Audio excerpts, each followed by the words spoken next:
Exercise और heart attack का कोई लिंक नहीं है। हम्म, जितनी भी तरह की हमारी रिसर्च है वो ये शो करती है कि जितना आप एक्टिव रहेंगे, हम्म, जितना आपका मूवमेंट ज़्यादा होगा, जितनी भी तरह की आप फिजिकल एक्टिविटी करते हैं, एक्सरसाइज करते हैं, हम्म। तो वो आपके हार्ट अटैक के रिस्क को कम कर देते हैं। हम ब्रंच की या लंच की बात करें तो अगर एक आम इंसान सब्जी ले रहा है, राइस ले रहा है, 2 रोटी ले रहा है, तो उसमें कितना शुगर कंटेन होगा? सबसे पहले तो एक बार ये आपको ज़रूर ध्यान रखना है, हाँ, जितनी ज़्यादा हम रिसर्च देख रहे हैं, हाँ, पढ़ रहे हैं, ये देखा गया है कि हम भारतीयों के अंदर, हमारी डाइट के अंदर प्रोटीन का इंटेक बहुत कम है। पहले तो ये देखना है कि जो मेरे शरीर को चाहिए, पहले मैं वो चीज़ क्वांटिटी ठीक से लूँ, उसके बाद बाकी चीज़ें फिर मैं देखूँ। टी बैग का आप इस्तेमाल कर रहे हैं, एक तो जैसे आपने स्टेपल पिन का बात की, तो स्टेपल पिन के लिए हालांकि गाइडलाइंस आई थी कि स्टेपल पिन को हटा देना है, क्योंकि स्टेपल पिन गलती से आपकी चाय में गई और आपने उसको पी लिया, अगर आपने स्वॉलो कर लिया तो आपके लिए हार्मफुल है। कैंसर्स को लेकर आप कैसे लोगों को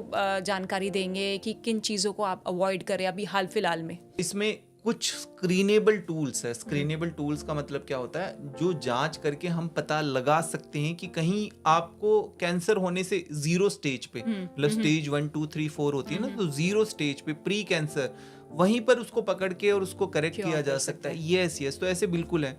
एंटी एजिंग में दो तरह की चीजें, एक जो आपने अभी पहले भी एक सवाल पूछा कि सप्लीमेंट को लेकर लोगों को हाँ, कंफ्यूजन होती है ना, तो हाँ, सप्लीमेंट लेकर उनको लगता है कि शायद हम अच्छा अच्छा दिखेंगे। लगेगा और तो आजकल हाँ, एडवर्टीजमेंट्स इतनी चमक धमक होती है कि यस सामने यस, वाला इंसान अट्रैक्ट हो जाता है। हाँ, तो इसमें देखिए दो हाँ, चीज है, सप्लीमेंट, एंटी एजिंग, जैसा हाँ, हम बात कर रहे हाँ, हैं। तो सप्लीमेंट कुछ तो बॉडी को रिक्वायर्ड है, माइक्रो मैक्रो की, जो हम नहीं ले रहे हैं, क्योंकि हमारा इतना ज़्यादा junk fast food package food हो गया कि जो बॉडी को एसेंशियल माइक्रो मैक्रो न्यूट्रिएंट्स चाहिए वो हम लेते ही नहीं है। तो एक तो वो कमी हो गई, तो इसलिए कुछ कुछ चीज़ें, जैसे सप्लीमेंट की बात की, तो डी या B12 कम है तो डॉक्टर से बात करके वो ले सकते हैं।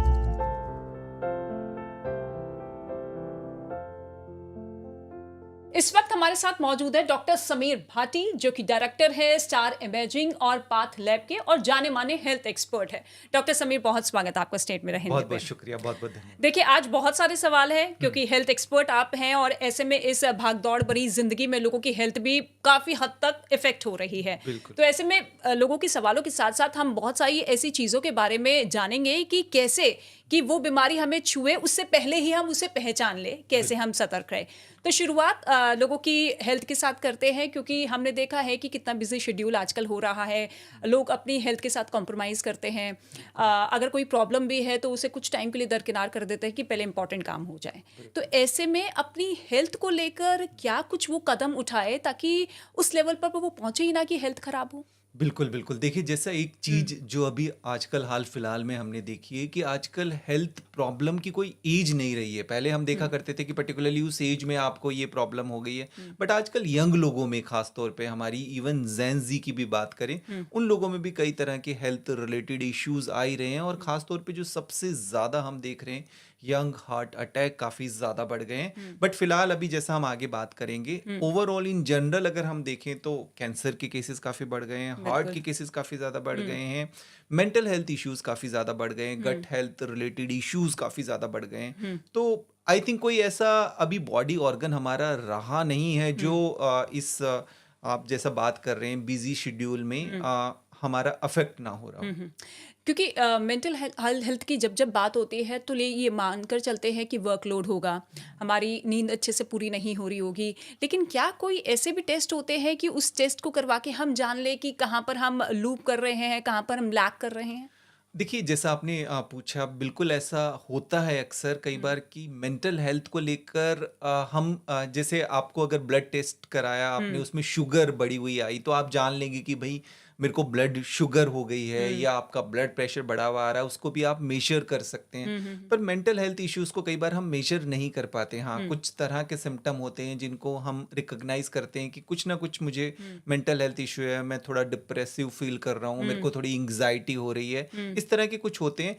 टेस्ट कुछ ऐसे होते हैं जो इशारा कर देते हैं कि बॉडी में कहीं ना कहीं आपको स्ट्रेस है। हुँ, जैसे कुछ CRP एक टेस्ट होता है, हुँ, इन्फ्लेमेशन के लिए कराया जाता है। हुँ, वो टेस्ट कराएंगे, उसकी रीडिंग बढ़ी हुई आएगी तो वो इशारा करेगा कि बॉडी में कहीं ना कहीं आपकी इन्फ्लेमेशन है। हुँ, तो एज सच इन जनरल कोई एक स्पेसिफिक टेस्ट नहीं है जो आपने ब्लड सैंपल अपना दिया और उससे ये पता लग जाए कि आपको डिप्रेशन है या एंग्जाइटी है। वो तो इनफैक्ट आपको खुद ही अपने साथ थोड़ा बैठना पड़ेगा, आपको सिम्टम्स को अपने समझना आप को टाइम पड़ेगा, देना होगा। अपने आप को टाइम देना पड़ेगा, बट जी। कोई एज सच स्पेसिफिक टेस्ट मतलब साइंस में नहीं है। क्योंकि आजकल हम देख रहे हैं कि हार्ट अटैक के केसेस बहुत ज़्यादा बढ़ रहे हैं और ये ज़्यादातर कोरोना के बाद होना शुरू हुआ है। बहुत से एक्सपर्ट्स ये भी मान रहे हैं कि बाय प्रोडक्ट है, जिन जिन लोगों ने इंजेक्शंस लिया उसके बाद ये केसेस बढ़े हैं, और ज़्यादातर जब फिजिकल एक्टिविटीज़ आप करते हैं, चाहे जिम करना हो, डांस करना हो, तब केसेस बढ़ रहे हैं। तो ये मतलब ऐसा क्यों?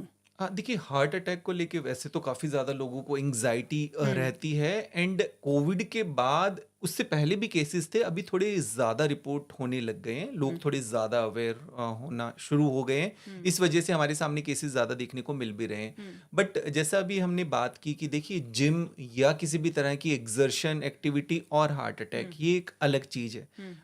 हालांकि इस चीज़ को लेकर लोग काफ़ी ज़्यादा परेशान भी रहते हैं, जैसा कई बार हम देखते भी है कि कोई डांस करते हुए या किसी भी तरह की और अदर एक्टिविटीज़, जैसे अभी फ़िलहाल में हमने लास्ट ईयर देखा कि गरबा करते हुए, रामलीला करते हुए, इस तरह के काफ़ी केसेस देखने को मिले। और जिम को लेकर तो कई तरह के केसेस देखने को मिले जिसमें आप ट्रेडमिल पर दौड़ रहे हैं और बिल्कुल। आपको हार्ट अटैक हाँ। की ऐसी शिकायत देखने को मिली। तो एक तो पहले ये समझना ज़रूरी है, देखिए एक्सरसाइज और हार्ट अटैक का कोई लिंक नहीं है। जितनी भी तरह की हमारी रिसर्च है वो ये शो करती है कि जितना आप एक्टिव रहेंगे, जितना आपका मूवमेंट ज़्यादा होगा, जितनी भी तरह की आप फिजिकल एक्टिविटी करते हैं, एक्सरसाइज करते हैं, तो वो आपके हार्ट अटैक के रिस्क को कम कर देते हैं। अब अच्छा। सवाल ये उठता है कि जिम करते हुए ही हाँ। हार्ट अटैक क्यों हो रहा है। तो देखिए पहले तो एक बार हमें ये समझना ज़रूरी है कि किसी भी तरह की ऐसी फिजिकल एक्टिविटी हम कर रहे हैं कि हम डांस कर रहे हैं या हम मैराथन दौड़ रहे हैं या फिर हम ट्रेडमिल पर ही दौड़ रहे हैं, तो पहले हमें ये देखना है कि हमारा हार्ट उसके लिए फिट है कि नहीं। तो अब इसमें क्या हम कर सकते हैं। अच्छा, जो कहते हैं कि वार्म अप करना चाहिए, तो क्या वो इसी को बताता, इंडिकेट करता है कि वार्म अप आपकी बॉडी को चार्ज कर रही है उस चीज़ के लिए? एग्जैक्टली तो देखिए एक तो जिम हो गया कि हाँ। ठीक है आप वहाँ पे ट्रेडमिल पर दौड़ रहे हैं या कोई भी और ऐसी हैवी एक्टिविटी कर रहे हैं, तो पहले उससे पहले एक बार जान लें कि आपका हार्ट फिट है कि नहीं। तो हार्ट फिट है कि नहीं ये कैसे जानेंगे, इसको जानने के लिए कुछ तरह के टेस्ट होते हैं। जैसे आपने कभी अगर जिम की नहीं है, कभी कोई ऐसी फिजिकल एक्टिविटी की नहीं है, कभी आप मैराथन दौड़े ही नहीं है, तो उससे पहले एक बार अपने डॉक्टर से ज़रूर मिलें। डॉक्टर आपके हार्ट के बारे में, आपका हार्ट फिट है कि नहीं, उसके लिए कुछ बेसिक सी चीज़ें करके देखेगा। आप देखा जैसे ज़्यादातर हम देखते हैं कि लोगों को ये नहीं पता कि उनको ब्लड प्रेशर है या नहीं। किसी दिन जब सिम्टम आते हैं, उनको लगता है कि मेरा सर बहुत भारी हो रहा है, मुझे चक्कर आ रहे हैं, और टेस्ट किया, पता लगा कि उनका ब्लड प्रेशर इतना ज़्यादा बढ़ा हुआ है, शूट कर गया है। ऐसे ही कई बार शुगर का पता लगता है कि आपको पता ही नहीं कि आप प्री डायबिटिक हैं, कि आप डायबिटिक हैं, कि आप इंसुलिन रेजिस्टेंट हैं। ऐसा हमें अक्सर पता नहीं होता है। हम भी कई बार टेस्ट करते हैं। ऐसे काफ़ी सारे यंग लोग आते हैं जिनका वो अपना हेल्थ चेकअप कराने आते हैं, या इन जनरल हम कहते हैं कि एक बार एटलीस्ट अपना शुगर टेस्ट करा के देख लो, तब पता लगता है कि इतना ज़्यादा बढ़ा हुआ है। शुगर हो गया, ब्लड प्रेशर हो गया, ये कई बार कई तरह के सिम्टम आपको नहीं देते हैं। और होता क्या है अक्सर कि जब हम यंग होते हैं, यंग एज में हमारी बॉडी हर तरह की प्रॉब्लम को टॉलरेट करती रहती है। हमारी बॉडी बनी इसी तरह से है, जब तक बहुत ज़्यादा प्रॉब्लम ना हो तब तक वो कोई सिम्टम देती नहीं है। तो आप जब भी अच्छा, डॉक्टर समीर, मुझे ये बताइए कि ये जो हार्ट अटैक के केसेस, शुरुआत मतलब कैसे आप देखे, कैसे आप समझ पाए कि भाई मैं उस ट्रैक पे जा रहा हूँ और वहाँ तक ना पहुँचने के लिए मुझे ये कदम उठाना है? तो इसमें बहुत ही एक सिंपल सी बात है। देखो पहले तो अपनी बॉडी को जानना ज़रूरी है। एक चीज़ होती है, उसमें आपने बार बार सुना होगा, रिस्क फैक्टर। फॉर एग्जाम्पल मैं आपसे पूछूं या किसी से भी पूछूं कि आपकी लाइफ में क्या क्या रिस्क फैक्टर है, मोटे तौर पे सब बता देंगे कि भाई मेरे को बहुत ज़्यादा स्ट्रेस रहती है, मेरी नींद ठीक नहीं है, या फिर ज़्यादा से ज़्यादा कि अच्छा स्मोकिंग करते हैं कि नहीं करते हैं, क्योंकि हाँ ड्रिंक करते हैं कि नहीं करते, तो ये रिस्क फैक्टर है। ये तो बाहरी तौर से आपको पता चल जाएंगे कि हम आसपास अपने फ्रेंड सर्कल में सबको जानते हैं कि ये स्मोक करता है कि नहीं, ये ड्रिंक करता है कि नहीं, इसकी ये बहुत ज़्यादा इसकी लाइफस्टाइल स्ट्रेसफुल है कि नहीं, तो ये तो Unbalanced है पूरी हाँ अनबैलेंस्ड हो गई। या फिर इसके अलावा एक हम बात करें कि जो आपका खाना है वो भी एक रिस्क फैक्टर है। मतलब आप बहुत ज्यादा बाहर का ऑयली मीठा जंक फूड खाते हैं कि नहीं, तो वो भी आपको पता चल जाएगा। तो ये मेजर जो मैंने 4 बातें बताई आपको, ये तो आमतौर पे हमें पता चल पता जाती है, है, हाँ। पर इसके अलावा बॉडी के अंदर हमारा क्या चल रहा है वो हमें कैसे पता चलेगा? वो तो हमारी बॉडी जब तक बहुत ज्यादा प्रॉब्लम ना हो तब तक सिग्नल नहीं देगी। तो पहले तो अपने रिस्क फैक्टर जान लीजिए कि क्या आपका खान पान ठीक है कि नहीं है, आप बहुत ज्यादा जंक फास्ट फूड खाते हैं, ऑयली खाते हैं। दूसरा अगर हम देखें तो एक और रिस्क फैक्टर है, स्मोकिंग कर रहे हैं कि नहीं कर रहे। पर एक चीज और है यहाँ पर चैलेंजिंग, कि आप स्मोकिंग नहीं भी कर रहे तो आप मेट्रोपॉलिटन सिटीज में, बड़े शहरों में रह रहे हैं, वहाँ पोल्यूशन स्तर इतना पोल्यूशन, ज्यादा हाँ, है, या तो आप पैसिव स्मोकिंग तो कर ही रहे हो, तो वो एक रिस्क फैक्टर हो गया। नींद जैसे सबकी आजकल डिप्राइव्ड है ही, हम इस बारे में बड़ी वो मानते हैं शान कि नहीं मैं तो 4 घंटे ही सोता हूँ या मैं तो 3 घंटे ही सोता हूँ, तो नींद भी लोगों की कॉम्प्रोमाइज, बहुत लेट नाइट लोग सोते हैं। अपने काम को ज्यादा वैल्यू देने लग यस जाते हैं ना, यस कि चलिए यस, काम सफर नहीं होना चाहिए, नींद तो हम देख हाँ लेंगे। नींद तो कॉम्प्रोमाइज्ड हो ही हाँ, जाती है हाँ, ना, तो और वही आपका स्ट्रेसफुल लाइफ हो गई। देखिए कभी कभी कोई सिचुएशन होती है, प्रेशर है, आपका वर्क प्रेशर है, तो उस टाइम आप को काम करने के लिए उस तरह से आप स्ट्रेसफुल क्योंकि थोड़ा इन रहते सब हैं। चीजों का इम्पैक्ट आपका शॉर्ट टर्म पर नजर नहीं आता, लॉन्ग टर्म पर आप यस देखें तो फिर यस बड़ी यस, बड़ी बीमारियों को दावत दे देता है। ये हार्ट का जैसा अभी आप हाँ। बात कर रहे हो ना, हार्ट अटैक का या हार्ट रिलेटेड, तो ये सारे फैक्टर कंट्रीब्यूट करते हैं हार्ट को, जो ये वाले मैंने आपको फैक्टर बताए कि आपकी नींद अगर रेगुलर डिस्टर्ब्ड रहेगी, आप स्ट्रेसफुल, फॉर एग्जाम्पल कभी आपको कोई डेडलाइन है, उस टाइम आपको वो काम करना पड़ रहा है, ठीक है, क्योंकि आप जैसे ही स्ट्रेसफुल हुए तो आपकी बॉडी के अंदर एक हार्मोन होता है कोर्टिसोल, जिसको Okay. हम कहते हैं स्ट्रेस हार्मोन। तो वो आपका प्रोड्यूस होगा, पर आजकल तो कोर्टिसोल छोटी छोटी बातों पे प्रोड्यूस होता रहता हाँ, है। जैसे बिल्कुल। आपने कोई मोबाइल उठाया, मैसेज देखा, हाँ, कुछ इस तरह का उसमें हो ट्रिगर गया। हुआ, आपको फिर कोर्टिसोल प्रोड्यूस हो गया। हाँ। तो वो बार बार स्ट्रेसफुल आपकी बॉडी के अंदर जितना ज्यादा स्ट्रेस रहेगा, लंबे समय तक क्रोनिक स्ट्रेस रहेगा, तो वो भी हार्ट अटैक का एक बहुत बड़ा मेजर कारण बनता है। तो ये सारे फैक्टर हो गए। इसके अलावा आप कुछ फैक्टर ऐसे हैं जिनके बारे में हम जानते नहीं है। यहाँ पर सबसे बड़ा चैलेंज आता है, कितने लोगों से आप पूछो, उनसे पूछे कि आपका कोलेस्ट्रॉल कैसा है, वो जानते ही नहीं है अपना कोलेस्ट्रॉल। इनफैक्ट अभी जो गाइडलाइंस आई है, कोलेस्ट्रॉल के नाम से लोगों को ये पता है कि हमें ऑयली चीजें अवॉइड करनी है या नहीं करनी, बस that's it, दैट्स इट, इतना ही वहीं जानते तक हैं। सीमित लोग हैं। Exactly, मतलब हाँ। इन द डेप्थ लोगों को नहीं पता। नहीं पता, या हाँ। किसी से पूछेंगे हाँ। कि आपने कब अपना कोलेस्ट्रॉल टेस्ट कराया। हाँ। क्योंकि ये मैं इसलिए बात कर रहा हूँ, ये एक बहुत बड़ा कारण है आपके हार्ट अटैक होने का। जो कोलेस्ट्रॉल लेवल बढ़ता है वही आपकी आर्टरीज में जमता है, प्लाक बनने का एक कारण बनता है, जो बैड कोलेस्ट्रॉल है। तो इस वजह से हमें उसको जानना जरूरी है। तो बाहर वाले फैक्टर के बारे में सब बात करेंगे कि भाई ये प्रॉब्लम है, और उसके बारे में जानेंगे भी। एक अपना कोलेस्ट्रॉल टेस्ट जरूर कराना है। दूसरा शुगर टेस्ट। शुगर में एक टेस्ट होता है HbA1c, उससे ये पता चल जाता है कि कहीं आप बॉर्डर लाइन डायबिटिक तो नहीं है। कि डायबिटीज है वो तो पता लग जाता है सबको कि ठीक है, पर आप जब बॉर्डर पे हैं वहीं आपको सतर्क होने की जरूरत है। छोटे से शहरों में अगर आप देखेंगे अच्छा, तो ये डायबिटीज की आपने बात Yes, की, ये बिना टेस्ट से आपको इंडिकेशन होने लग जाती है? क्योंकि बहुत से ऐसे पेशेंट्स भी देखे हैं जो मीठा बहुत खाते हैं लेकिन डायबिटिक नहीं है, लेकिन डायबिटिक पेशेंट वो भी होते हैं जो कंट्रोल में भी रहते हैं, मीठा भी कम लिमिट में लेते हैं, लेकिन उनको डायबिटीज हो जाती है। तो क्या मतलब ये मिथ है या एक्चुअली में होता है कि ज्यादा मीठा खाने से ही डायबिटीज है? तो बिल्कुल आपने जैसे सवाल पूछा, अब लोगों को ऐसा लगता हाँ। है कि शायद जो मीठा खाता है उसी को डायबिटीज, हाँ। ऐसा नहीं है। हाँ। मीठा और डायबिटीज का ठीक है लिंक है। लिंक है। मीठा तो खैर इनफैक्ट ओवरऑल बॉडी को आपको अफेक्ट करेगा, हेड से लेके टो तक सभी बॉडी ऑर्गन्स को अफेक्ट करता है। आप ये देखिए, आप कुछ भी खा रहे हैं बॉडी में ग्लूकोज बन रहा है ना, आप राइस खा रहे हैं, आप चपाती खा रहे हैं, वो भी तो ग्लूकोज बन रहा है और बॉडी को एनर्जी देगा।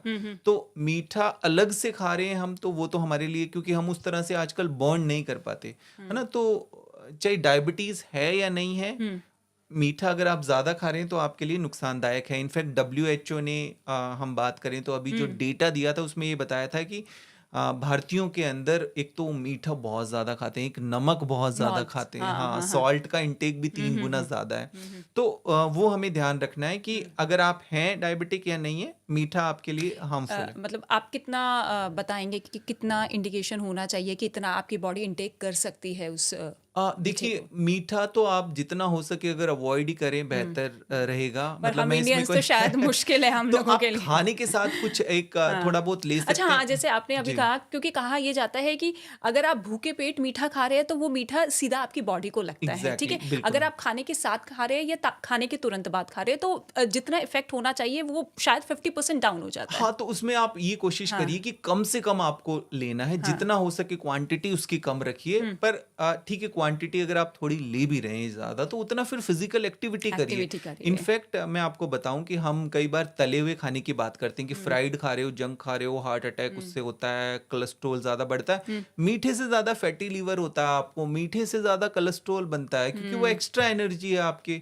लिए। और मीठा तो कई बार ज़्यादा खाया जाता है। आप इनफैक्ट ये बात करिए कि देखिए आप सैलिड बहुत ज़्यादा नहीं खा पाएंगे, फ्रूट बहुत फ्रूट ज़्यादा नहीं नहीं खा खाएंगे क्योंकि पाएंगे। वो नेचुरल है। पर मीठा तो आप एक्सेस में खा लेते हैं। और मीठा इन द फॉर्म कई बार आप बहुत सॉफ्ट ड्रिंक पी रहे हैं, कुछ इस तरह की हाँ, पी रहे हैं, वो भी तो आपका मीठा, वो मॉकटेल्स 6 चम्मच कॉकटेल्स। 10 चम्मच उसके अंदर आपकी शुगर है, तो वो तो आपके लिए बहुत हार्मफुल है। तो कई बार लोग वो तो हटा देते हैं फ्राइड चीज़ें, ऑयली चीज़ें कि अच्छा हम डीप फ्राइड नहीं खाएंगे, पर मीठा नहीं हटाते हैं। तो मीठे को भी आपको बिल्कुल धीरे धीरे करके हटाना है, कम करना है। और उसके लिए एक सिंपल सा तरीका है कि आप अगर 20 दिन 21 दिन तक अगर आप मीठे को छोड़ते हैं तो धीरे धीरे बॉडी आपकी उसी तरह से बन जाएगी। बिकॉज मीठा भी एक एडिक्शन है, आप जानते होंगे कि जैसे बिल्कुल। और कई तरह की एडिक्शन है, हाँ, वैसे ही मीठा काफी लोग बात करते हाँ, हैं कि खाने के बाद उनको मीठा या हाँ, चाहिए। चाहिए। और दूसरा जिनको अच्छा, मीठ अगर हम गुड़ ले लें मीठे के तौर पर? 19-20 ही है, देखिए अच्छा। आप उसका कोई भी सब्स्टिट्यूट लेंगे वो हाँ, उतना ही है। हाँ, जो भी कुछ भी मीठा आपने अपनी टंग पे रखा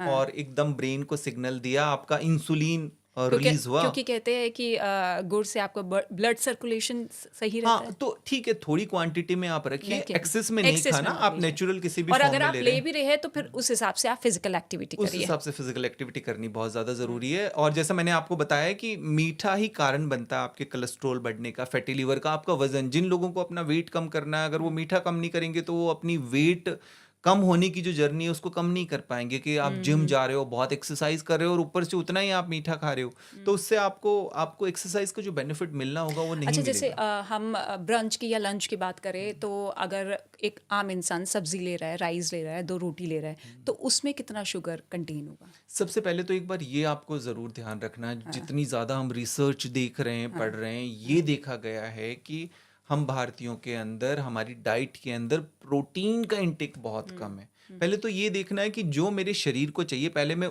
वो चीज़ क्वांटिटी ठीक से लूँ, उसके बाद बाकी चीज़ें फिर मैं देखूँ। तो सबसे पहले आपको प्रोटीन अपना ठीक करना है। प्रोटीन की मात्रा बॉडी में कम होती है, प्रोटीन हमारी डाइट में कम होता है, हमारी गट हेल्थ ठीक नहीं रहती, तो हमारी हमको मीठे की क्रेविंग भी ज़्यादा होती है। इनफैक्ट आप अपनी डाइट में प्रोटीन, जैसे आपने दालें, लेंटिल्स वगैरह, सोयाबीन, राजमा, पनीर कर्ड, पनीर, ये सब सब चीज़ें रखें। आपकी डाइट में अगर ये ठीक क्वांटिटी होगी तो मीठा खाने का कम मन करेगा आपका। तो ये लोग भी ध्यान रखें ज़रूर, जिनको मीठे की क्रेविंग ज़्यादा होती है, तो उनका आप ये मान के चलिए कि आप प्रोटीन कम लेते हैं। और प्रोटीन बहुत ज़्यादा ज़रूरी है आपकी ओवरऑल हेल्थ वेलबींग पर के डे लिए। के हिसाब से हमें कितना प्रोटीन लेना सो चाहिए? पर डे के लिए हम पर ग्राम के हिसाब से, फॉर एग्जांपल जिसका अगर 50 किलो वेट है तो हम बात करते हैं कि फॉर 50 एग्जांपल केजी के मेरे लिए करीब। ही कर लिए, मेरा वेट हाँ, 54 है, तो मेरे आपका को कितना तो प्रोटीन इंटेक करना अप्रोक्सीमेटली आपको 60-70 ग्राम के ग्राम्स करीब आपको प्रोटीन चाहिए होगा। पर क्या होता है ना, इतना ज़्यादा हम मेजर कर नहीं पाते, कर नहीं जिस तरह की पाते? हमारी लाइफस्टाइल है, हम कैसे करेंगे कि अच्छा मैंने इतना ग्राम, कितनी आप देखिए ना हेक्टिक लाइफस्टाइल है, डे आपको ध्यान ही नहीं रहता कि अच्छा, उसके लिए हम क्या सप्लीमेंट्स ले सकते हैं? क्योंकि मिल्क पाउडर्स भी आते हैं प्रोटीन वाले, और जो लोग जिम करते हैं, एक्सरसाइज करते हैं, उनको भी रिकमेंड करते हैं। तो ये प्रोटीन पाउडर्स हमारी हेल्थ के लिए ठीक रहते हैं, ले सकते हैं या फिर अवॉइड करें? पहले तो ट्राई करिए कि हाँ, आपके जो भी आप 2 या 3 मील ले रहे हैं, जो भी आप खाना ले रहे हैं, उसके अंदर प्रोटीन है कि नहीं। और प्रोटीन सभी तरह की दालों के अंदर है। अभी जैसे सीजनल कई बार हम बात करें, मटर वगैरह, इनके अंदर आपको प्रोटीन मिल जाएगा। तो कोशिश तो करें कि वो सोर्स से लें आप। तीनों डाइट में होना चाहिए। लोग अक्सर करते क्या है कि जैसे सुबह ब्रेकफास्ट लेना है, ब्रेकफास्ट में वो क्या करेंगे, या तो 2 स्लाइस ब्रेड ले लिए या फिर कोई रस्क ले लिया अच्छा, और ब्रेड चाय भी पी ली। बहुत हार्मफुल है। हाँ, तो फिर वो हार्मफुल है। और आपने ना मतलब प्रोटीन लिया ठीक ना, तरीके से, ना हाँ, ठीक तरीके से कार्ब्स लिए, तो वो थोड़ा सा आपको, या आपने चाय के साथ बिस्किट ले लिए, तो आपको तो मिला ही नहीं जो बॉडी को आपको न्यूट्रिएंट्स चाहिए। तो कोशिश यही करिए कि थोड़ा सा अंडरस्टैंड करिए, अपनी नॉलेज बढ़ाइए डाइट को लेकर। तो हर एक डाइट में जब भी आप खा रहे हैं उसको थोड़ा सा वॉचफुल रहिए कि इसमें प्रोटीन या मेरे लिए बॉडी को जो चाहिए वो है कि नहीं है। तो एक तो प्रोटीन इंटेक ठीक करना है। दूसरा एक जो सबसे बड़ी बात जो हम ध्यान रखें कि आजकल हमारी जो गट हेल्थ है वो बहुत ही ज़्यादा डिस्टर्ब्ड है। प्रोबायोटिक वगैरह ये सब हम अपनी डाइट के अंदर नहीं ले रहे हैं। प्रोबायोटिक हमारे ओवरऑल, आप कितना भी अच्छा खा लीजिए पर अगर आपकी गट हेल्थ ठीक नहीं है तो वो ठीक तरीके से बॉडी में एब्जॉर्ब भी नहीं होगा। तो इस वजह से थोड़ा सा प्रोबायोटिक भी लीजिए। प्रोबायोटिक मतलब जैसे कि ये किमची वगैरह कुछ ऐसा फर्मेंटेड फूड होते हैं, इसके बारे में थोड़ा सा आप रिसर्च करेंगे, आपको बहुत सारे ऑप्शंस मिल जाएंगे। तो प्रोबायोटिक भी आपको बढ़ाना है। तो जैसा हम हार्ट के ऊपर आ रहे थे, हार्ट में एक आपको कोलेस्ट्रॉल टेस्ट अपना जरूर कराना है ताकि आपका हार्ट हेल्दी है कि नहीं ये आप जान सके। उसके अंदर कोलेस्ट्रॉल में सभी तरह की रीडिंग्स आती है, बैड कोलेस्ट्रॉल, गुड कोलेस्ट्रॉल। जो बैड कोलेस्ट्रॉल है उसको एलडीएल कोलेस्ट्रॉल कहते हैं, वो 100 से कम हमें रखना है। गुड कोलेस्ट्रॉल एक एचडीएल करके रीडिंग आती है, वो हमें बढ़ाना होता है। और वो बढ़ता कैसे है, हम जितना वॉक करेंगे और इसके अलावा कुछ कुछ चीज़ें होती है गुड कोलेस्ट्रॉल को बढ़ाने के लिए कि जैसे आप अखरोट वगैरह का ओमेगा 3 की जैसा हम बात करते हैं ना, वो कुछ चीज़ों में होता है, वो आपके गुड को बढ़ाएगा। तो गुड कोलेस्ट्रॉल बढ़ेगा, बैड कम होगा। पर बैड आपको कम ही रखना है। उसको हम अगर देखें तो ज़्यादातर सभी रिपोर्ट में लोगों का बढ़ा हुआ रहता है और एक बहुत बड़ा मेजर कारण बनता है वो आपकी हार्ट डिजीज़ का। क्योंकि लोग फिजिकल एक्टिविटी से थोड़ी दूरी बनाते हैं, वॉक्स नहीं करते। अच्छा, 20 मिनट्स पर डे अगर हम वॉक करें दैट्स इनफ? आप शुरुआत करिए कि जो जैसे बिल्कुल कोई कुछ कर ही नहीं रहा तो एटलीस्ट वो 20 मिनट से शुरुआत करें। या कई बार जो लोग कहते हैं कि नहीं हमारे पास बिल्कुल टाइम ही नहीं है फिजिकल एक्टिविटीज़ का, ऑफिस डेस्क की जॉब है, पूरे टाइम बैठे रहते हैं। आजकल हम सिटिंग जॉब को भी एक स्मोकिंग की तरह बोन्स की प्रॉब्लम हो जाती है। एग्जैक्टली, बोन की प्रॉब्लम आती है। तो आप मूवमेंट रखें। सबसे बड़ी बात है कि मूव करते रहना है, कि कुछ भी आपको कोशिश करना है। अगर आपके ऑफिस के अंदर लिफ्ट का इस्तेमाल ना करें। Stairs थोड़ा पानी वगैरह पीने के लिए भी आप अपने पास पानी ना रख के कि जहाँ तक पानी के पास आपको जाना पड़े, मतलब किसी भी बहाने से आपको मूवमेंट ज़रूरी है। एक ही पोस्चर में लंबे समय तक नहीं बैठना। First thing movement. सेकंड, जितना हो सके कि आपका मूवमेंट ज़्यादा नहीं है तो कैलोरीज इनटेक कम करें। ऑफिस में कुछ भी ऐसे स्नैकिंग वगैरह ना करें कि कुछ भी फ्राइड चीज़ें आपने रखी हुई है और आप उनका इस्तेमाल करे जा रहे हैं, तो वो एक आपको अवॉइड करना है। 20 मिनट से एटलीस्ट शुरुआत तो करिए। पर एक यहाँ पे गलत फहमी लोगों को होती क्या है कि 20 मिनट की वॉक कर ली। देखिए, वॉक से ज़्यादा ज़रूरी है कि कुछ आपको स्ट्रेंथ ट्रेनिंग भी करनी है, कुछ आपको वजन भी उठाना है। आपने देखा होगा, देखिए पहले जब हम छोटे थे तो किस तरह से मार्केट में जाते थे और कुछ सामान उठा कर लेकर आते थे। हमारी लाइफस्टाइल उसी तरह की बनी आजकल हुई तो थी। ऑनलाइन ऑर्डर किया, घर पे ही सामान आ जाता है। सब कुछ ही घर पर आ जाता है। तो इस वजह से आपको वेट लिफ्टिंग ज़रूर करनी है। अगर आप वेट नहीं उठाएंगे तो आपकी मसल बहुत ज़्यादा वीक रहेंगी। और जैसा आजकल हम देखते हैं कि जॉइंट की प्रॉब्लम, जॉइंट पेन की प्रॉब्लम, बैक की प्रॉब्लम, आप ये देखेंगे कि नेक की प्रॉब्लम सबको हो गई है। क्योंकि हमेशा हम एक टेक्स्ट नेक सिंड्रोम होता है कि आप मोबाइल को ऐसे देख रहे हैं या मोबाइल पे ऐसे बात कर रहे हैं, तो आपकी बोन्स भी वीक हो रही है। तो इस वजह से वेट ज़रूर उठाना है। अभी हम देखते हैं लैब में सबसे ज़्यादा जो ओल्ड एज के, इवन 60-70s में जो लोग आते हैं वो थोड़ा सा स्लिप होते हैं और उनकी बोन फ्रैक्चर हो जाती है, क्योंकि बोन्स बहुत ज़्यादा वीक है। तो हमें वॉक करनी है। वॉक करने के साथ साथ कुछ भी ऐसा करना है कि हमें वजन ज़रूर उठाना। आप अपने रूम के अंदर रखिए, कहीं भी रखिए कुछ थोड़े वेट, और धीरे धीरे थोड़ा सा वेट भी ज़रूर आपको उठाना है। इसलिए हम जिम जाने के लिए कहते हैं कि वहाँ पे सभी तरह की एक्सरसाइज हो जाती है। लेकिन क्योंकि अभी हमारी वर्क कल्चर की बात हुई कि लोग बहुत ज़्यादा बिजी रहते हैं, आप अगर कुछ बता पाएँ, क्योंकि 8-9 आवर्स की तो शिफ्ट लोगों की होती है, उसके बाद फिर ट्रैवलिंग आपका टाइम निकल जाता है, लेकिन इस दौरान वो कुछ ऐसा कर ले काम करते करते कि उनका पॉस्चर भी ठीक रहे, बोन्स की भी प्रॉब्लम ना हो, जो वो इनटेक कर रहे हैं लंच या ब्रेकफास्ट जो भी है वो भी उनका सही रहे, वेट भी ना बढ़े। मतलब कुछ ऐसा शॉर्टकट आप बता सकते हैं? ऐसा हो सकता है। देखिए, अगर आप करना चाहें तो सबसे पहले तो ज़रूरी है कि जिनका इस तरह का लंबा बैठने का काम है और रेगुलर बहुत ज़्यादा बिजी स्केड्यूल है, तो देखिए सबसे ज़्यादा प्रॉब्लम तो क्या होती है, एक तो उनका सनलाइट एक्सपोजर बिल्कुल भी नहीं होता है ना, कि आप सुबह विटामिन उठे, डी तो आपको मिल ही नहीं विटामिन डी तो आपको मिलेगा ही नहीं। और विटामिन डी अगर कम होता तो बॉडी में कई तरह के सिम्टम आना शुरू हो जाते हैं। ज़्यादातर अभी जो भी आते हैं टेस्ट कराने के लिए लोग, वो वही कहते हैं कि बहुत ज़्यादा वीकनेस फील हो रही है, बहुत ज़्यादा लिथार्जिक फील हो रहा है। आपने भी अपने फ्रेंड सर्कल में सबको बात करते हुए सुना होगा कि बहुत ही ज़्यादा वीकनेस, लेग्स में पेन, ये सब पेन, सर्वाइकल शुरू हो शुरू हो जाता है। तो एक तो जैसे जैसे अगर आपकी इस तरह की लाइफस्टाइल है, सबसे पहले मैं उनको कहूँगा अपना विटामिन डी एंड B12 जान ले कितना है। आप टेस्ट कराएंगे उसमें पता लग जाएगा। और विटामिन डी या B12 कम होगा तो वो आपकी बोन हेल्थ के लिए ठीक नहीं है, क्योंकि आप सनलाइट एक्सपोजर ले नहीं रहे। इनफैक्ट कई लोग बात करते हैं कि नहीं हम जो फील्ड वाले लोग हैं वो कहते हैं कि नहीं हम तो धूप में ही घूमते रहते हैं। पर देखिए धूप में भी घूम रहे हैं पर आपको विटामिन डी नहीं मिल रहा है, क्योंकि पोल्यूशन लेवल इतना ज़्यादा है। तो जो एक्चुअल में हम लोगों को विटामिन डी चाहिए होता है वो हमारी बॉडी में उस तरह से एब्जॉर्ब नहीं होता।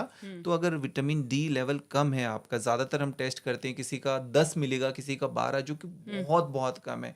मिनिमम हमें 30 से 40 विटामिन डी लेवल हमारा होना चाहिए।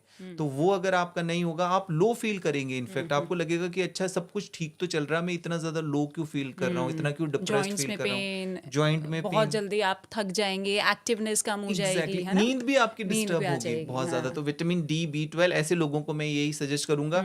B12 कम होगा तो आपकी नर्व हेल्थ ठीक नहीं रहेगी, आपके लेग्स में प्रॉब्लम होगी। आप जब सो रहे हैं आपको रेस्ट लेग सिंड्रोम, मतलब आपको लगेगा कि पैर में बार बार मेरा मूव करने का मन कर रहा है, झंझनाहट सी होगी। तो डी एंड B12 कम है, उसका सप्लीमेंटेशन ही लेना पड़ता है कई बार।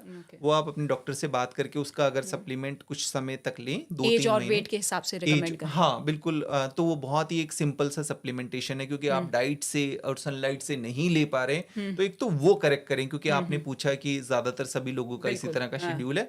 और रही बात जैसा आपने बताया कि वो ऑफिस में किस तरह की फिजिकल एक्टिविटी एक्सरसाइज कर सकते हैं, तो अपने आप को एक्टिव रखें, एक ही जगह बैठे ना रहें। अगर आप बीच बीच में मूव करते रहेंगे आपकी आईज हेल्थ के लिए ठीक है। एक ही तरह से आप बैठे हुए आपकी वो बैक के लिए भी ठीक नहीं है, कमर के लिए जो आजकल बैक एक की प्रॉब्लम है उसमें भी बीच बीच में आप मूव करते रहो।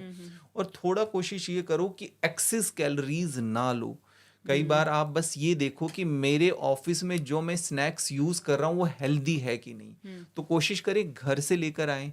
अभी तो इस बार के बजट में आपने बात करी होगी, वो मखाना की बात चल रही थी कि मखाना एग्जैक्टली। तो जो मखाना है, रोस्टेड मखाना, वो आपके लिए बहुत हेल्दी है। तो ऐसी आप चीजें डिस्कवर करो जो आपके लिए हेल्दी है। तो ऐसी चीजें रखो कि, और आप चाय कॉफी कुछ भी पी रहे हैं, ब्लैक कॉफी ले लो, दूध उसमें ना डालो। चलिए दूध डाल भी ले रहे हो तो शुगर ऐड ना करो। और अपने ऑफिस में, अपनी गाड़ी में, अपनी ड्रॉज में कुछ भी मीठी चीजें ऐसी ना रखो। कई बार हम होता है कि चॉकलेट रख ली, मिठाई रख ली, वो आप रखोगे तो आप चॉकलेट खाओगे। से मुझे याद आया, क्योंकि कहा यह जाता है जिसका बीपी लो हो तो वो चॉकलेट खा ले, टॉफी खा ले, क्योर हो जाएगा, आपका लेवल में आ जाएगा। ये मिथ है। नहीं नहीं, वो जिस टाइम आपका देखिए शुगर डाउन हो गई तो उस टाइम मीठा ले लिया, या आपका बीपी डाउन है तो उस टाइम, हाँ तो वो ले सकते हैं, हाँ वो ले सकते हैं। पर वो कई बार ना क्रेविंग ज्यादा होती है, मतलब वो हम कह देते हैं कि नहीं मुझे ऐसा लग रहा है। जैसे कई बार कुछ लोग कहते हैं मुझे लग रहा है मेरा शुगर डाउन है, मुझे तो मीठा खाना, और जब चेक करेंगे वो बिल्कुल ठीक आएगा। तो वो कई बार आपको साइकोलॉजिकल नीड है, आपकी बॉडी की नीड नहीं है। तो इस वजह से हमें थोड़ा सा ये आइडेंटिफाई करना है कि मेरी ये साइकोलॉजिकल हंगर है या मेरी बॉडी को चाहिए ये। तो बॉडी को ज्यादा नहीं चाहिए होता है, ये हमारी साइकोलॉजिकल ही नीड होती है। मीठे की भी साइकोलॉजिकल नीड होती है। तो इस वजह से थोड़ा इस चीज को आप जब भी आपका मन करेगा कि मुझे थोड़ी सी क्रेविंग हो रही है, ओहो मुझे लग रहा है मेरा शुगर डाउन हो रहा है, मैं मीठा कुछ खा लूं, आप उस टाइम पानी पी लेंगे या थोड़ा सा घूमने के लिए निकल जाएंगे, वो आपकी क्रेविंग हट जाएगी। तो थोड़े से ये ट्रिक्स अपनी बॉडी को देने हैं, नहीं तो आप फिर ओवर ईटिंग करते रहेंगे। एक्सरसाइज नहीं कर रहे तो एटलीस्ट डाइट को कम कर लो, कुछ तो आपको कम करना पड़ेगा ना। अच्छा, क्योंकि अभी आपने टी का जिक्र किया, उसमें हम शुगर ऐड करते हैं, बहुत से लोग अवॉइड कर चुके हैं, लेकिन ब्राउन शुगर भी अब मार्केट में आ चुकी है। तो ब्राउन शुगर भी सेम वाइट शुगर है, ये डिफरेंस है या हम उसे यूज कर सकते हैं? नहीं नहीं, किसी भी तरह का मीठा अगर आप उसमें डालेंगे तो वो वही इफेक्ट डालेगा आपकी बॉडी में। कुछ भी मीठा आपकी टंग पे गया, बॉडी में इंसुलिन रेजिस्ट मतलब निकलेगा, तो वो उसी तरह का इफेक्ट डालेगा। तो मीठा तो आपको किसी भी तरह का अवॉइड ही करना है। ले सकते हैं थोड़ा बहुत, जैसे आप ज्यादा कोई 2 चम्मच यूज करता है फिर वो 1 चम्मच करे, फिर आधी चम्मच यूज करे, धीरे धीरे करके उसको कम करे, एकदम से आप शायद अच्छा, टी बैग्स को लेकर भी आजकल वीडियोस बहुत वायरल हो रही है कि जो आप टी बैग्स यूज करते हैं, एक तो वो स्टेपल पिन होती है, थ्रेड होता है, जिस पैकेट में वो टी पैक्ड होती है वो आपकी बॉडी के लिए हार्मफुल है। एग्जैक्टली, बिल्कुल बिल्कुल। तो उसके ऊपर काफी सारी रिसर्च ऐसी आई है। टी बैग का आप इस्तेमाल कर रहे हैं, एक तो जैसे आपने स्टेपल पिन का बात की, तो स्टेपल पिन के लिए हालांकि गाइडलाइंस आई थी कि स्टेपल पिन को हटा देना है, क्योंकि स्टेपल पिन गलती से आपकी चाय में गई और आपने उसको पी लिया, अगर आपने स्वॉलो कर लिया तो आपके लिए हार्मफुल है, तो वो हटा दिया गया था। पर अभी ऑनलाइन अगर आप ऑर्डर करते हो तो उसमें वो लगी हुई होती है, तो थोड़ा वो आपको ध्यान रखना है। और वैसे दूसरी जो रिसर्च आई थी उसमें कि आप वो जो टी बैग है उसको डिप कर रहे हो चाय में, गर्म पानी में आप डिप कर रहे हो उसको, तो गर्म पानी में फिर क्या होता है कि उसके अंदर कई तरह के माइक्रोप्लास्टिक्स होते हैं, तो माइक्रोप्लास्टिक भी आप एब्जॉर्ब कर रहे हो। तो इसमें बेहतर तो ये रहेगा कि टी बैग को आप खोल लें, खोलने के ओके। बाद गर्म पानी में डाल के उसकी हाँ। चाय बनाएं, फिर उसको आप अच्छे से फिल्टर करके फिर पिएं, तो वो ओके। एक बेहतर विकल्प रहेगा। तो इसमें तो अभी मैं दर्शकों को यही कहना चाहूंगा कि बेटर तो यही। ठीक है। और क्योंकि आजकल कैंसर पे बहुत ज़्यादा आप देख रहे होंगे न्यूज़ में, हर किसी को कैंसर हो रहा है, हालांकि पता नहीं चल पाया है कि कैंसर आखिर होता कैसे है, कहाँ से इसकी शुरुआत हुई है। तो कैंसर्स को लेकर आप कैसे लोगों को जानकारी देंगे कि किन चीज़ों को आप अवॉइड करें अभी हाल फिलहाल में? देखिए, ज़्यादातर अभी लोग आते हैं, कई बार कहते हैं कि नहीं मैं तो बाहर का भी नहीं खाता और बहुत अपना ध्यान रखता हूँ, फिर भी क्यों एक्ट्रेसेस के कैंसर। ज़्यादातर मामले आए एग्जैक्टली। हैं, बॉलीवुड से मामले हाँ, आए हैं। आपने काफ़ी सुना होगा इस तरह हाँ। के। तो देखिए, सबसे ज़्यादा कैंसर की जो हम बात करते हैं, कैंसर प्रिवेंशन की जो बात करते हैं, इसमें सबसे ज़्यादा ज़रूरी है कि जितना हो सके अर्ली डिटेक्शन पे काम करना होता है। अर्ली डिटेक्शन का मतलब क्या है कि जितना जल्दी हम उसको पकड़ पाएं। अब कैंसर में अक्सर होता क्या है, लक्षण आते नहीं है, तो जब तक लक्षण आते हैं जब तक बहुत देर हो देर चुकी हो होती जाती है। है। तो इसमें कुछ स्क्रीनेबल टूल्स है। स्क्रीनेबल टूल्स का मतलब क्या होता है, जो जांच करके हम पता लगा सकते हैं कि कहीं आपको कैंसर होने से जीरो स्टेज पे, मतलब स्टेज 1 2 3 4 होती है ना, तो जीरो स्टेज पे प्री कैंसर, वहीं पर उसको पकड़ के और उसको करेक्ट क्योर किया कर जा सकता सकते है। हैं। यस यस, तो ऐसे बिल्कुल है। तो सबसे पहले हमें ये देखना है कि देखिए, कैंसर सबसे ज्यादा जो भारत में देखे जाते हैं, हम फीमेल से बात करते हैं, महिलाओं की बात करते हैं, महिलाओं के अंदर सबसे ज्यादा cervical cancer, breast breast cancer देखा कैंसर जाता है। या इनफैक्ट लास्ट बजट में भी आपने देखा होगा कि हाँ। बात करी गई थी कि सर्वाइकल कैंसर के लिए जो वैक्सीन है वो अब गवर्नमेंट गवर्नमेंट हॉस्पिटल्स में देगी। और सभी जगह पर उपलब्ध होगी सर्वाइकल कैंसर के लिए, जो कि 9 से 14 साल की बच्चियों के लिए। तो एक तो जो भी पेरेंट्स सुन रहे हैं वो ये ध्यान रखें कि सर्वाइकल कैंसर जो कि भारत में सबसे ज्यादा बढ़ रहा है, उसके लिए हमारे पास वैक्सीन उपलब्ध है। अगर आपके बच्चे की उम्र 9 से 14 साल के बीच में है तो उनको सर्वाइकल कैंसर की एचपीवी वैक्सीन आप लगवा सकते हैं। इसके बाद भी आप लगवा सकते हैं, डोजेज में थोड़ा फर्क होता है। अप टू 45 साल की उम्र तक वो वैक्सीन लग जाती है, जो कि सर्वाइकल कैंसर को प्रिवेंट करती है, होने से रोकती है। तो यही एक वैक्सीन है जो कि कैंसर के लिए बनी हुई है। इसके अलावा भारत के अंदर सबसे ज्यादा ब्रेस्ट कैंसर बहुत ही ज्यादा बढ़ रहे हैं, क्योंकि ब्रेस्ट कैंसर के लिए भी बात करें तो एक लाइफस्टाइल में जैसा हमारा चेंज काफी ज्यादा आ गया, बड़ा मेजर रिस्क फैक्टर है। ब्रेस्ट कैंसर के लिए देखिए, एक सिंपल सा टेस्ट होता है मैमोग्राफी, जो कि एक तरह का एक्सरे है। तो वो आपकी एज जब आप 40s में पहुंचते हैं तो सबको एक वो मैमोग्राफी नामक टेस्ट करा लेना चाहिए, जिससे आप ब्रेस्ट कैंसर है कि नहीं है अर्ली स्टेज पर पता कर सकते हैं। और दूसरा एक सेल्फ ब्रेस्ट एग्जामिनेशन, जिसके कई तरह के वीडियो ट्यूटोरियल्स यूट्यूब पर उपलब्ध है, तो वो सब देखकर आप चेक कर सकते हैं। तो ये फीमेल्स में दो। मेमोग्राफी जो टेस्ट आपने बताया आफ्टर 40s बताया, और 40s से पहले? हाँ, सो 40s से पहले भी अल्ट्रासाउंड होता है ब्रेस्ट का, बट 40s में शुरू होता है। बट उससे पहले आप सेल्फ ब्रेस्ट एग्जामिनेशन, जो कि जिसका मैंने आपको जिक्र किया कि उसके कई तरह के वीडियोस अवेलेबल हैं यूट्यूब पे, उनको देखकर आप सेल्फ ब्रेस्ट एग्जामिनेशन जरूर करना।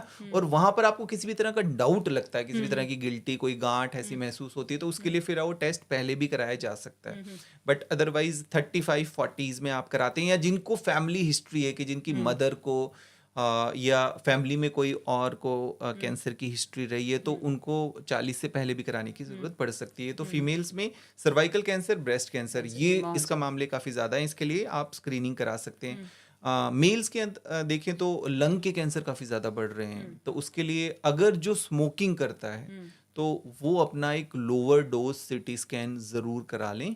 उससे पता लग जाता है अर्ली स्टेज के अंदर आपके कैंसर है कि नहीं है। वो LD-CT scan, low dose CT scan हम कहते हैं, वो पता लगा सकते हैं। जो लोग बहुत ज्यादा तंबाकू का इस्तेमाल करते हैं, उनमें ओरल कैंसर काफी ज्यादा बढ़ रहा है। तो ओरल कैंसर के लिए जरूरी है, जो तंबाकू लेते हैं वो लोग किसी भी डेंटिस्ट या ईएनटी डॉक्टर के पास जाके एक अपना ओरल एग्जामिनेशन ज़रूर कर सकते हैं, या आजकल ओरल सेल्फ एग्जामिनेशन भी हो सकता है, उसके लिए भी कुछ इस तरह के ट्यूटोरियल्स अवेलेबल है। तो अपना अगर कहीं भी किसी भी तरह का अल्सर जो ठीक नहीं हो रहा, ऐसे कुछ सिम्टम्स होते हैं, उनको इग्नोर ना करें, तो उन लोगों के लिए अपने ओरल एग्जामिनेशन कराना बहुत ज़्यादा मतलब ज़रूरी है। बेसिकली आपकी लाइफस्टाइल से ही ये कनेक्टेड ये है। लाइफस्टाइल से कनेक्टेड है, बट मैं इसके साथ साथ ये भी बता रहा हूँ कि क्योंकि हम जैसा देखते हैं ज़्यादातर लोग लेट आते हैं, लेट तो आते अगर है भी ऐसा कुछ और अर्ली स्टेज में आप पकड़ लोगे तो वो ठीक हो जाएगा। जाएगा। इसलिए हम बात करते हैं। और एक 45 से ज़्यादा उम्र के जो पुरुष हैं, मेल्स हैं, उनके लिए प्रोस्टेट के लिए जांच होती है, जिसको पीएसए ब्लड टेस्ट कहते हैं, तो वो एक ज़रूर करा लें। देखिए, ये बार बार हम इसलिए कह रहे हैं कि आप जब भी अपना हेल्थ चेकअप कराएं, कभी कराएं,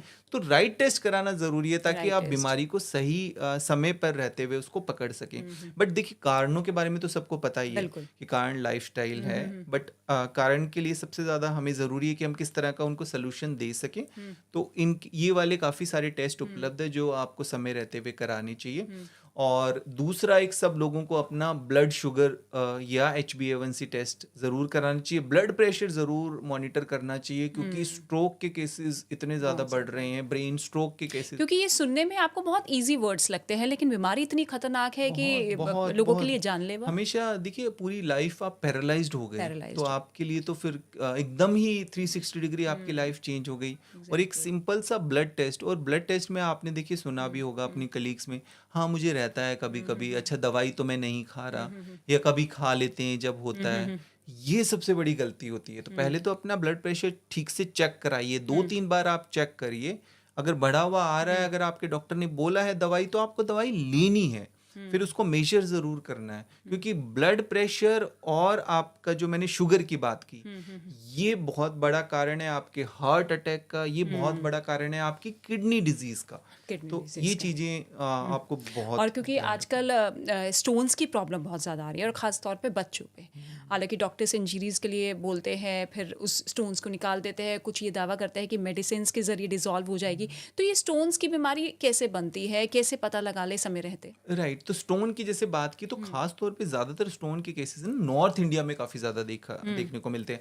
आप उत्तर प्रदेश, बिहार, इनफैक्ट दिल्ली, एनसीआर, यहाँ पर स्टोन के केसेस बहुत ही देखने को मिलते हैं। स्टोन में भी देखिए, आपके या तो किडनी स्टोन काफ़ी ज़्यादा, या गॉल ब्लैडर स्टोन भी काफ़ी ज़्यादा देखने को मिलते निकालना हैं। भी पड़ जाता है। एग्जैक्टली तो निकालना पड़ता है उसके अंदर। तो इसलिए किडनी स्टोन कई बार तो साइलेंट होते हैं, पता भी नहीं होता किडनी के अंदर स्टोन है, आपको कोई सिम्टम नहीं है, पर वो स्टोन अटक जाता है आपकी यूरेटर के अंदर।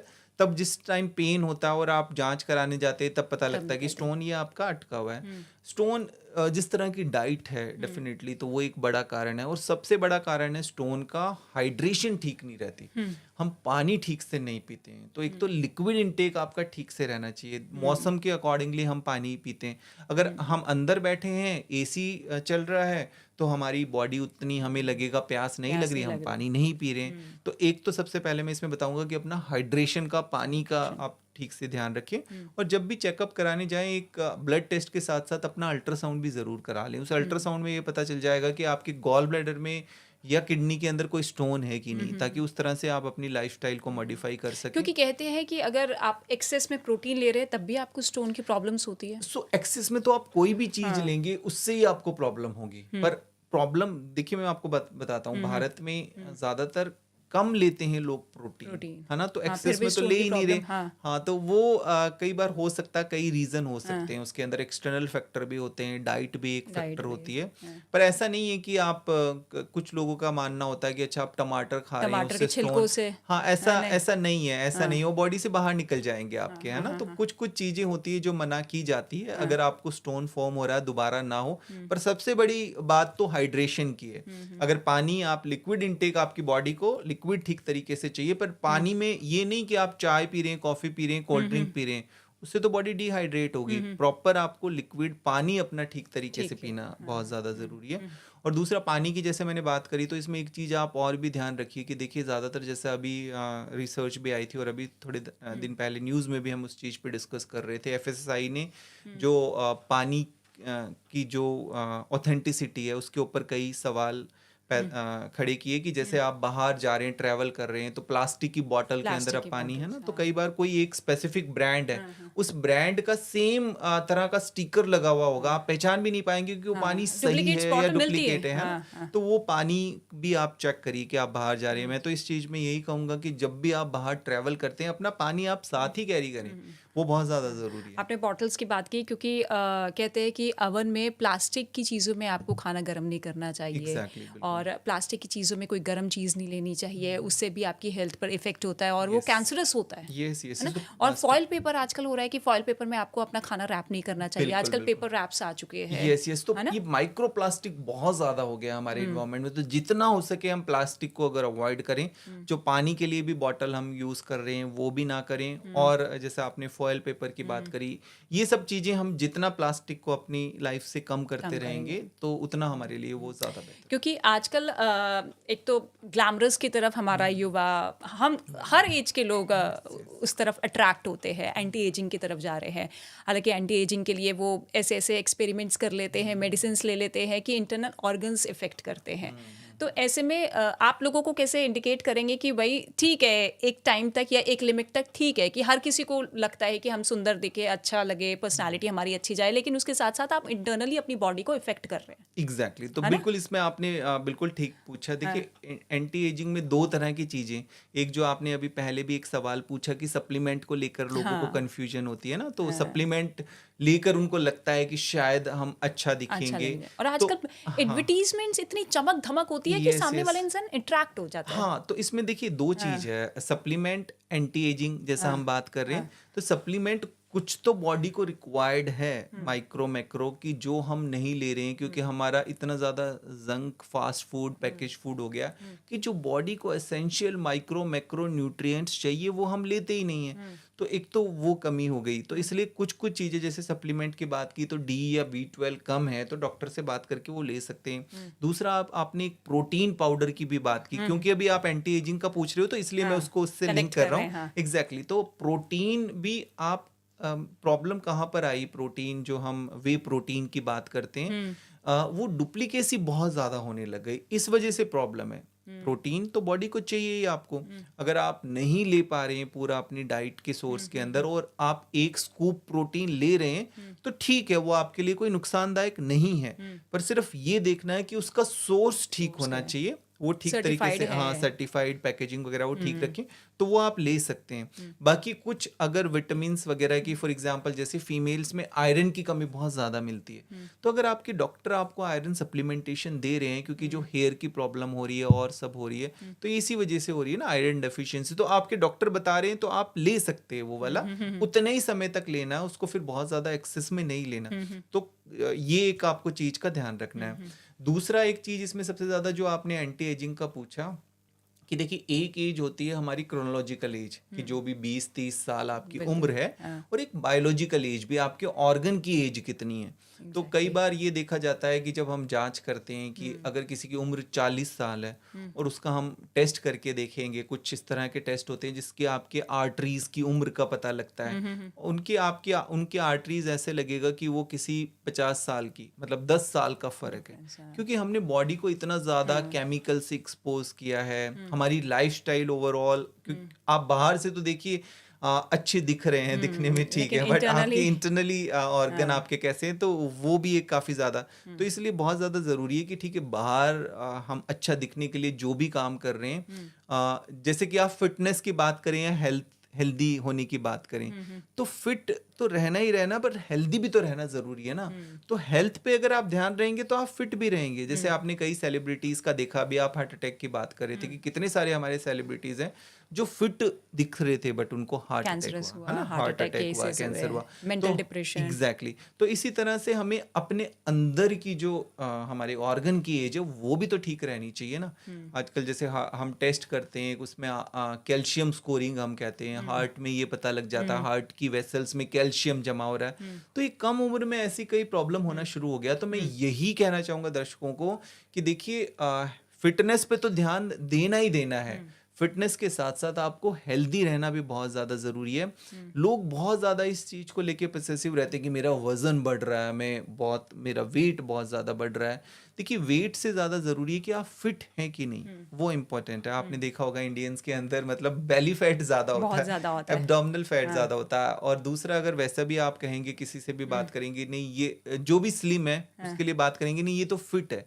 देखिए, स्लिम होना और फिट होने में भी तो फर्क है ना, कि वो स्लिम है बट उसके बॉडी के अंदर फैट कितना है। हाँ। तो फैट भी हमें देखना है। ओवरऑल ज्यादातर हम क्योंकि लोगों इस में सवाल पे मैं आऊँगी क्योंकि ज़्यादातर लोगों के यही सवाल है कि चलिए ऊपर से लेकर नीचे तक हमारा फैट रिड्यूस हो जाता है, लेग्स का मान लो, आर्म्स का ले लो, लेकिन लोअर फैट हमारा कम नहीं होता या है। तो एग्जैक्टली। उसके लिए क्या किया जाए? तो जो बेली फैट है, एब्डोमिनल फैट है, आपने देखा होगा ज्यादातर। इनफैक्ट अभी दिल्ली एनसीआर में भी एक स्टडी हुई थी, उसमें पाया गया था कि जो भारतीय खास तौर पे इधर के लिए भी बात की थी, ओवरऑल भी अगर हम बात करें इंडिया की, तो बेली फैट काफी ज्यादा रहता है, एब्डोमिनल फैट काफी ज्यादा रहता है। तो ये मान के चलिए कि जो एब्डोमिनल फैट है वो भी उतना ही ज्यादा खतरनाक है। अगर आपका वजन ओवरऑल ज्यादा है, ओके। वो भी उतने ही रिस्क फैक्टर देगा आपकी लिवर, किडनी, सबके लिए वो नुकसानदायक है। आपके हार्ट के लिए भी वो नुकसानदायक है। तो सबसे ज्यादा जिन लोगों का भी एब्डोमिनल फैट ज्यादा है, पेट निकला हुआ है, ध्यान रखिए उस चीज को, तो उसको आपको कम करना। और उसके लिए बस वही सिंपल से रूल है, आपको अपनी डाइट का ध्यान रखना डाइट है, का। खास तौर पे रात के खाने में। क्योंकि कई बार हम लेट नाइट घर पहुंचते हैं, उस टाइम हमारा खाना कंजप्शन काफी ज्यादा होता है और उसके बाद हम सो जाते हैं। तो रात के खाने को आपको कम करना है, मीठा आपको कम करना है, अगर आप अच्छा, एब्डोमिनल इसके लिए फैट लोगों का। ने फास्टिंग शुरू कर दी है लंबे लंबे आवर्स के लिए। कोई आप मील नहीं ले रहे हैं, देन उसके बाद आप मील ले रहे हैं, जैसे 16 आवर्स का आपने गैप दिया, 8 आवर्स में आपने मील ले ली, तो वो ठीक है हमारी बॉडी के लिए? फास्टिंग हमारी बॉडी के लिए अच्छा रहता है, आप जितना गैप करेंगे अच्छा है। पर देखिए, आपने ये कोशिश करा है कि मैं 16 घंटे नहीं खा रहा, हाँ। पर उसके बाद जितने भी घंटे, 6 घंटे, 8 घंटे में सब चीज खा रहा सब हूँ, चीज़ मैं खा रहा हूँ। ऑयली भी खा रहा हूँ, फ्राइड भी खा रहा हूँ, मीठा भी खा रहा हूँ, तो उसका तो कोई फायदा नहीं होगा ना। अच्छा, हाँ। तो आप फास्टिंग कर रहे हैं, पर ये भी ध्यान रखिए कि जिस विंडो में जितना आप खा रहे हैं, एटलीस्ट वो आपका हेल्दी होना चाहिए। तो बार बार इसी चीज पे मैं बात करूंगा कि आप जितना हो सके मीठा, फ्राइड चीजें, पैकेज्ड चीजें जितना कम करेंगे उतना ज्यादा बेटर है। और जितना मूवमेंट आप बढ़ाएंगे उतना ज्यादा आपके लिए बेटर है। अच्छा, जिन लेडीज़ का जैसे सी सेक्शन हुआ है प्रेगनेंसी में, उनका लोअर फैट कम नहीं होता है, एक्सरसाइज भी कर लेती हैं, बहुत सारा हेल्थ पे भी ध्यान दे लेती है, तो ये अगर नहीं कम हो रहा है तो ये तब भी इफेक्ट करेगा? हाँ, तो इसमें देखिए कुछ चीजें होती है कि कई बार थायराइड की प्रॉब्लम बहुत ज्यादा कॉमन होती है। तो आपका अगर थायराइड बढ़ा हुआ, थायराइड अगर आपका आ रहा है, तो कई बार उसमें भी आप वजन कम करने की जर्नी पे चल रहे हैं, तो वो शायद आपको उतने रिजल्ट ना मिले। तो एक अपना थायराइड टेस्ट जरूर करा लें। और अगर थायराइड ठीक नहीं आ रहा, तो मेडिकेशन के जरिए कैसे भी उसको आप करेक्ट करें, तो फिर आपका वेट अपना आप रिड्यूस कर सकते हैं, कम कर सकते हैं। ये तो सारी हमारी डाइट की बात हो गई कि हमें सुबह से लेकर रात तक किस तरीके से अपने डाइट पे ध्यान देना चाहिए। लेकिन मेंटल डिप्रेशन की अगर बात की, क्योंकि मेंटली तौर पर लोग फिट नहीं रहते हैं, और जिसकी वजह से बहुत सारी चीज़ें, यही जो तमाम बीमारियां हम बात कर रहे हैं, ये उसी वजह से होती है, क्योंकि रूट उसका मेंटल डिप्रेशन ही है। तो मेंटल डिप्रेशन के लिए कितना समय हम निकालें ताकि पूरा दिन भी अच्छा रहे, इन सब बीमारियों से हम दूर भी रहें, तो क्या बताएं? तो देखिए, मेंटल हेल्थ ठीक रखने के लिए अगर एक चीज पूछे, तो सबसे पहले अपनी नींद को आप जरूर करेक्ट करो। लेकिन वो तो बहुत ही ज़्यादा हाँ, डिप्राइव्ड है। वही वही ज्यादा स्लीप हाँ। डिप्राइव्ड है, क्योंकि नींद हम बहुत ज्यादा अपनी कॉम्प्रोमाइज करते हैं। कई लोग कहते हैं कि नहीं मैं तो सोता हूँ काफी, बट वो क्वालिटी स्लीप है कि नहीं।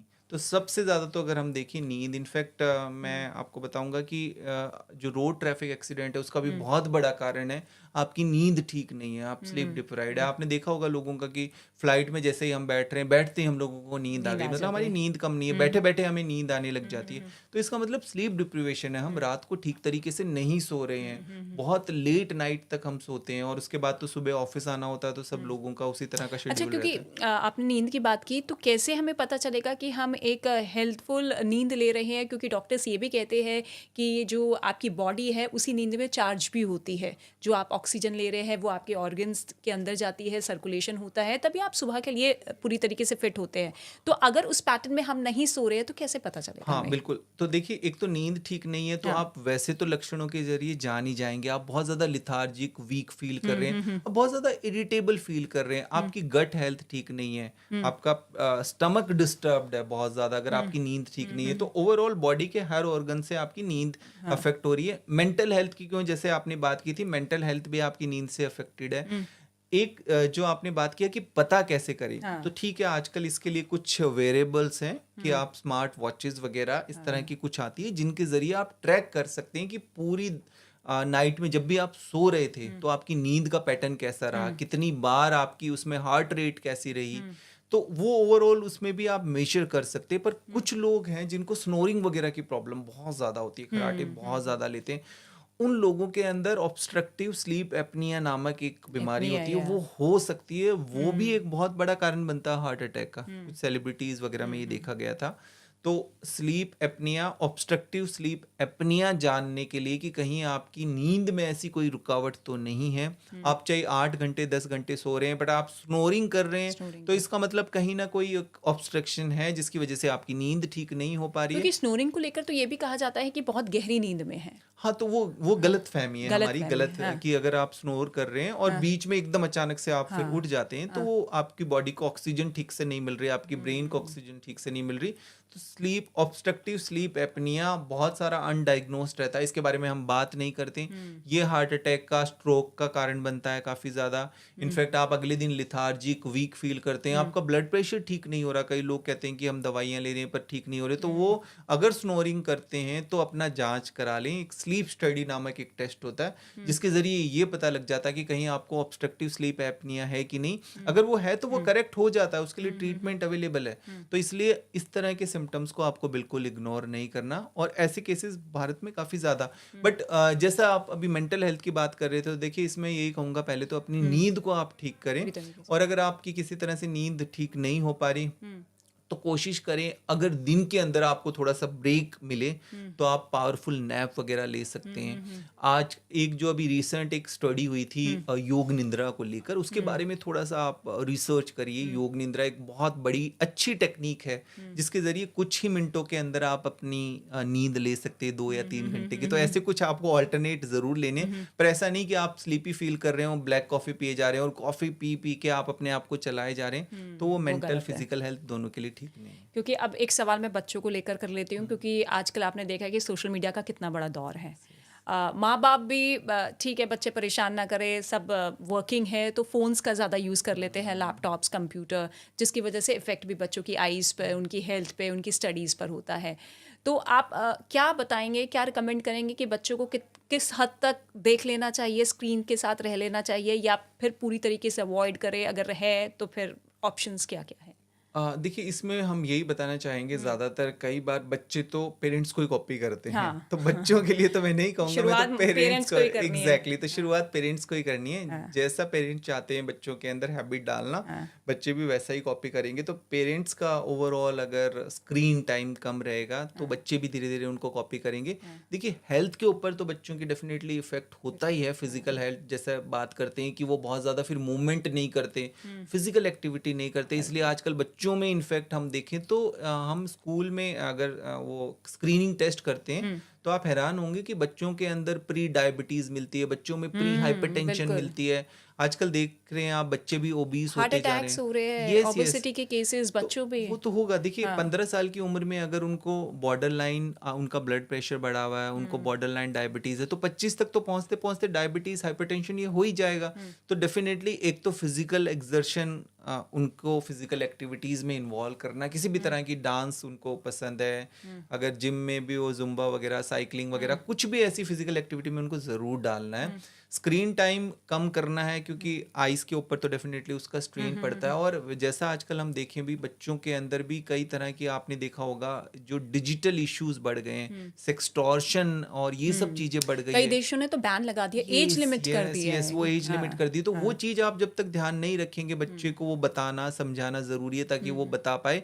देखिए, हेल्थ इफेक्ट तो मैंने आपको बता ही दिया, पर जो डिजिटली ये कई तरह के क्राइम बढ़ गए हैं, ये बहुत ज़्यादा, और ये बच्चे फिर छुपाते हैं, बात नहीं करते इस बारे में। तो इसके लिए पेरेंट्स को वॉचफुल रहना बहुत ज़्यादा ज़रूरी अच्छा, है। और जो बच्चों को सप्लीमेंट्स दिए जाते हैं जैसे गमीज आजकल चल गई है, वो चॉकलेट्स के तौर पर आपको प्रोटीन के लिए बच्चों के मिल्क में मिला दिया जाता है, तो वो ठीक है, मतलब दे सकते हैं? नहीं, एक तो सोर्स ठीक से कर लें, और हाँ। कई बार क्या होता है हम पढ़ते नहीं है उसके अंदर क्या क्या चीज़ें हैं। कई बार अगर उसके अंदर शुगर कंटेंट बहुत ज़्यादा है तो वो तो फिर बच्चे के लिए नुकसानदायक है, हार्मफुल है। तो बच्चे को भी जितना हो सके, अभी एक अवॉइड करें। आईसीएमआर की गाइडलाइंस आई थी, बिल्कुल उसमें डाइटरी पैटर्न पूरा बच्चों का दिया हुआ है कि बच्चे के लिए भी क्या क्या, किस तरह का प्रोटीन भी उसको उतना ही चाहिए और सभी तरह के बाकी और मिनरल्स भी चाहिए। सप्लीमेंट अगर डॉक्टर सजेस्ट करता है, उनके उस हिसाब से। पेडिट्रिशियन सजेस्ट करे तभी लें, अपने आप से कोई भी सेल्फ सप्लीमेंटेशन वगैरह ये सब बच्चे को ना दें।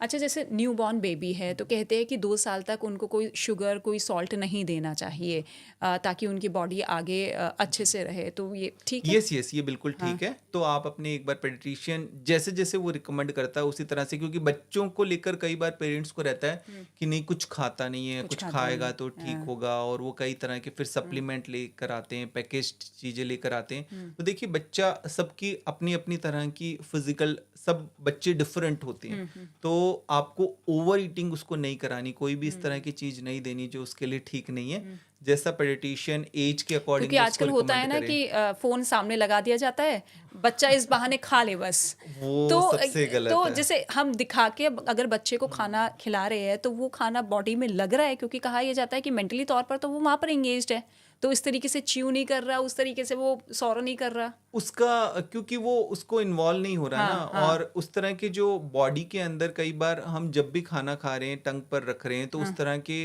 तभी से हमारी बॉडी, मतलब मुंह से ही वो डाइजेस्ट होना शुरू हो जाता है, और बॉडी फिर उसके बाद स्टमक में कुछ हमारे जूसेस भी प्रोड्यूस होते हैं। तो अगर उसका ध्यान उस तरफ है तो डेफिनेटली वो डाइजेशन तो ठीक से होगा ही नहीं। तभी बच्चों में भी आजकल इतने ज्यादा डाइजेस्टिव इश्यूज बढ़ गए हैं, या तो वो अंडर न्यूट्रिशन, उनको ठीक से नहीं मिल पा रहा, एब्जॉर्प्शन उनका ठीक से नहीं हो पा रहा। तो डेफिनेटली अगर उसका ध्यान उस तरफ है तो फिर वो खाने को, माइंडफुल ईटिंग जो हम कहते हैं वो नहीं होगी, और शुरू से उसकी हैबिट ऐसी ही बन जाएगी।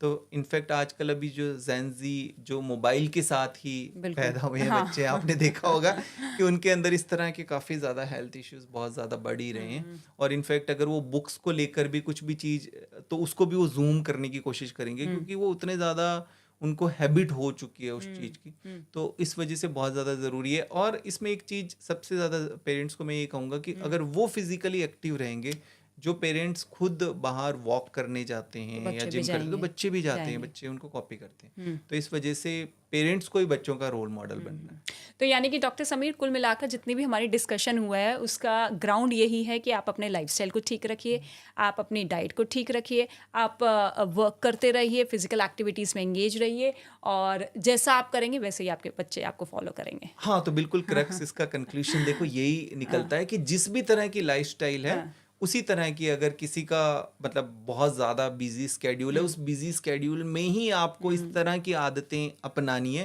कि आप बहुत ज़्यादा अपने टाइम आप टू को, टाइम टेस्ट करवाते रहिए। हाँ, बॉडी टेस्ट कराना, जैसे कैंसर की बात करी, और जैसे हार्ट डिजीज काफ़ी ज़्यादा बढ़ रही है, तो इसको समय रहते हुए डिटेक्ट करने के लिए बहुत ज़्यादा ज़रूरी है कि कुछ आप स्क्रीनिंग जो मैंने आपको बताया, मेल फीमेल, वो आप समय रहते हुए कराते रहिए, ताकि कोई बीमारी अगर बॉडी के अंदर डेवलप हो भी रही है तो आप उसको टाइम से पकड़ के आप उसको करेक्ट कर सकते हैं। क्योंकि टेस्ट कराने के नाम पे सब लोग ऐसे कहते हैं कि कुछ निकल गया तो क्या होगा, तो ये एक बहुत बड़ी गलत, डर और समय के बीच में उलझे रहते हैं। एग्जैक्टली, ये गलत बात है कि अगर कुछ भी निकल गया तो समय रहते हुए आप उसको करेक्ट कर सकते हैं। तो यही चीज़ अगर आप ध्यान रखेंगे तो काफ़ी हद तक, क्योंकि अगर आप फिजिकली फिट हैं, आप इमोशनली फिट हैं, आप मेंटली फिट हैं, तभी आपका करियर ग्रो होगा, तभी आपके रिलेशनशिप ठीक रहेंगे। तो इस वजह से मैं यंग लोगों को खास तौर पे यही कहना चाहूँगा। इनफैक्ट हमारे पास जितने एल्डरली आते हैं उनके टेस्ट रिपोर्ट्स ठीक रहते हैं, पर यंग लोगों के अंदर सभी तरह की प्रॉब्लम्स बहुत ज़्यादा बढ़ रही है। तो बस छोटी छोटी चीज़ें करनी है जिससे आप अपने आप को physically, mentally, emotionally, socially fit और हेल्दी रख सकते हैं। चलिए, बहुत शुक्रिया डॉक्टर समीर भाटी, और उम्मीद करती हूँ कि जितने भी सारे सवाल थे उन सभी सवालों के जवाब आपने दिए होंगे, और लोगों की जो भी कन्फ्यूजन छोटी से लेकर बड़ी बीमारी को लेकर होगी, वो कन्फ्यूजन भी इस पॉडकास्ट के जरिए दूर हो गई होगी। Thank you so much. Thank you so much.